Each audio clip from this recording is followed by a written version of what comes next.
In a busy city lived a young sculptor named Kabir. Kabir had only one dream: to create a masterpiece that the whole world would admire.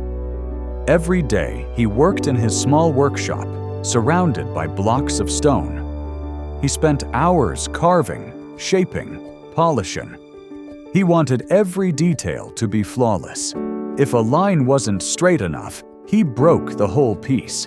If the shape wasn't exact, he started over. If someone gave even small criticism, he couldn't sleep at night. Months passed. His workshop floor was filled with broken stones, pieces he had destroyed because they weren't perfect. One day, an old artist visited his workshop. He looked around at the shattered sculptures and asked, "Why are there so many broken pieces?" Kabir sighed. "They had mistakes, small flaws. I don't want to create anything imperfect." The old artist didn't argue. He simply picked up one of the discarded sculptures. It was a half-finished statue of a child. The face wasn't fully smooth. One arm was slightly uneven. But there was something about it. Something real.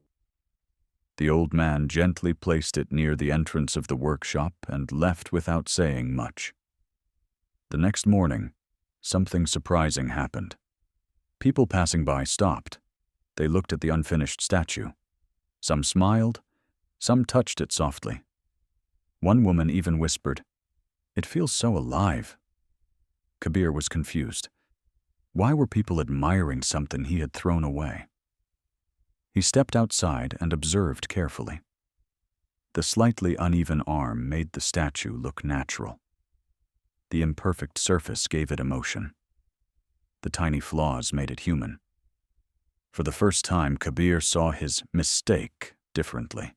Later that evening, the old artist returned. "Why do people like it?" Kabir asked. "It's not perfect." The old artist smiled. "Exactly," he said. He continued, "When something is too perfect, it feels cold, distant, untouchable. But imperfections, they create connection. They tell a story. They make art alive." Kabir looked around his workshop. At all the pieces he had destroyed because of tiny flaws. How many beautiful stories had he broken in the name of perfection? From that day forward, Kabir stopped destroying his work. He still worked hard. He still improved. But he no longer chased perfection. Instead, he chased meaning. Years later, his sculptures became famous. Not because they were flawless, but because they felt real. And whenever someone asked him the secret of his success, he would say, "I stopped trying to be perfect. I started allowing myself to be human." So remember this. We waste so much time trying to remove every flaw from ourselves. But sometimes those flaws are what make us beautiful. Nobody is perfect. And that's exactly how it should be.